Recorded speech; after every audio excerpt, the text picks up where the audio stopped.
3 months ago, 10 inmates from a New Orleans jail pulled off an escape that captivated the nation. And now the sheriff overseeing the facility tells CBS News in an exclusive interview that prison staffing and design flaws played a major role in that breakout.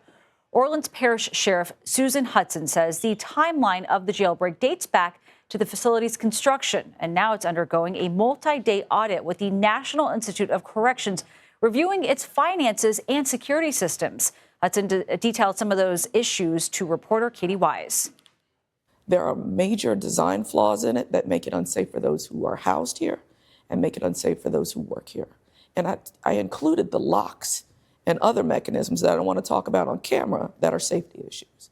But we talked about this, and we alerted everybody in the system. And Katie joins us now here from New Orleans. Katie, thanks for being with us. What else did the sheriff tell you about the state of the prison in this ongoing audit?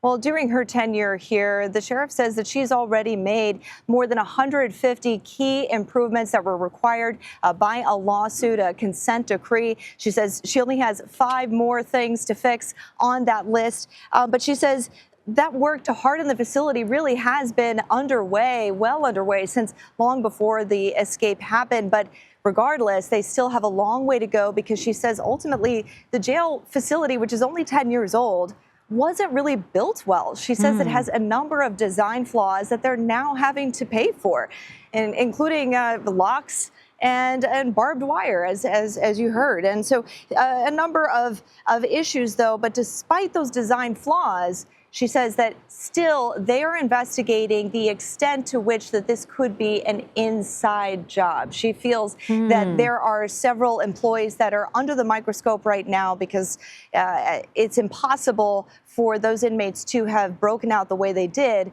without more help. You might remember, so far only 1 employee has been arrested in this case, but she expects, pending a full investigation of months of records, more charges could be coming. Now, that's a really interesting point there. I mean, if you're hearing that this jail wasn't built well, what changes have they made since that escape, and are they prepared to handle another escape attempt? Yes, at this point, they still have quite a bit to do to make sure that the jail is adequately secure. When I was visiting there this afternoon, she said that they've already installed 60 new locks that are $1,500 each, but they still have 360 more to install on cell doors. She also said that they've installed significantly more barbed wire along the outer walls of the facility. Take a listen to some of the things she had to say about that. So you can't even climb up. We're making sure you can't get up the wall. And we're looking at another fence as well and more razor wire on the inside. So now you got double fencing, similar to what happens when you go out of the jail. You know, multiple doors, multiple layers that you have to be able to get through and defeat. So just making it more difficult.